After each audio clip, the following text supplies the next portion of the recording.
Committee ইউপিপিএলৰ প্ৰাংগণত যুৱ শাখা আৰু মহিলা শাখাৰ যিটো পূৰ্ণাংগ কমিটি, এই কমিটিখন আমি আজি গঠন কৰিলোঁ। কাৰণ কেন্দ্ৰীয় কমিটিৰ নিৰ্দেশ মৰ্মে আমি আজি ফকিৰাগ্ৰাম সমষ্টিৰ এজন কোঅৰ্ডিনেটৰ হিচাপে এই কমিটিখন গঠন কৰাৰ যিটো দায়িত্ব, এই দায়িত্বটো মৰে বুলি ক'ব লাগিব। এইটোৰ কাৰণে আজি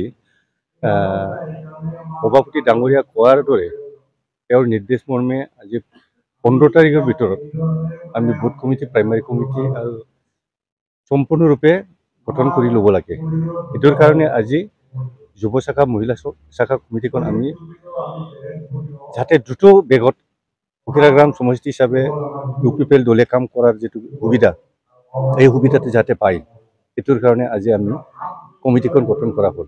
আৰু এই কমিটি এনেকৈ কমিটি হ'ল কিছুমান নতুন আৰু কিছুমান পুৰাণা। এই পুৰাণা কমিটিখন লৈ পেলাই পূৰ্ণাংগ ৰূপত আমি কমিটিখন গঠন কৰিলোঁ। আৰু এটা আমি আশা কৰোঁ ফকিৰাগ্ৰাম এইবাৰ যিয়ে নহওক ফকিৰাগ্ৰাম সমষ্টি হিচাপে ইউপিপিএলৰ পৰা আমি জিকি যাওঁ 100%। আমি জিকি দিওঁ আৰু কোঅৰ্ডিনেটৰ হিচাপে ফকিৰাগ্ৰামবোৰ উদ্ধাৰ কৰাৰ যিটো দায়িত্ব, এই দায়িত্বটো আমি পালন কৰি যাওঁ। Guideline digital membership driver central কমিটিয়ে এটা নিৰ্দেশ দিছে আৰু এই নিৰ্দেশ অনুসৰি ব্লক কমিটি লেভেলত এটা IT চেল গঠন কৰি দিছে। আৰু এই IT চেলৰ যোগেদি মেম্বাৰশ্বিপ ডিজিটেল মেম্বাৰশ্বিপ ড্ৰাইভটো চলি আছে।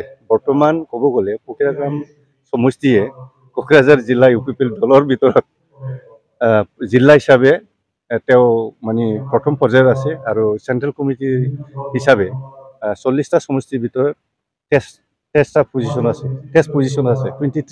ৰাজনৈতিক দলৰ ইউপিপিএল দলৰ এটা প্ৰগ্ৰাম চলি আছে আমাৰ। এইটো হৈছে যিমানবোৰ আমাৰ বডি আছে, মূল সমিতিৰ পৰা আৰম্ভ কৰি যিমান উইং আৰু চেল আছে, এই চেলসমূহ আমি গঠন কৰি আছোঁ।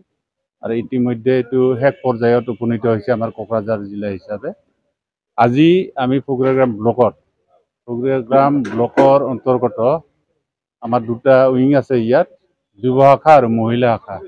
এই যুৱ শাখা আৰু মহিলা শাখা আমি খুব সফলতাৰে আমি ইয়াত গঠন কৰিবলৈ সক্ষম হ'লোঁ।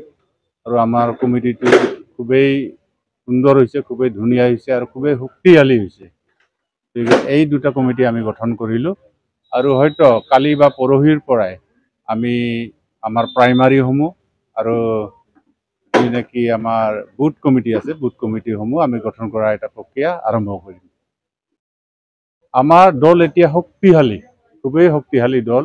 আমাৰ যিখিনি ইয়াত ৱাৰ্কাৰসকল আছে, কৰ্মীসকল আছে, খুবেই দক্ষ আৰু নিজকে উৎসৰ্গিত কৰা প্ৰতিজন কৰ্মীয়ে নিজৰ দলৰ কাৰণে উৎসৰ্গিত কৰাৰ কাৰণে প্ৰস্তুত। আৰু তেখেতসকলে দলৰ কাৰণে যিকোনো কৰাৰ কাৰণে প্ৰস্তুত। তেখেতসকল ৰাইজৰ মাজত যাব, ৰাইজক বুজাব যে আমাৰ দলটোৱে আজিলৈকে BTRত কি কাম কৰিল, জনকল্যাণমূলক কি কাম কৰিলে, BTRত কি পৰিৱৰ্তন আহিল, শান্তি কেনেকৈ স্থাপন হ'ল, এইবিলাক আমাৰ ইছ্যু আছে, বহুত ইছ্যু আছে। সেইবিলাক লৈ আমাৰ ৰাইজৰ মাজত আমাৰ নেতা কৰ্মীসকল সোমাই যাব।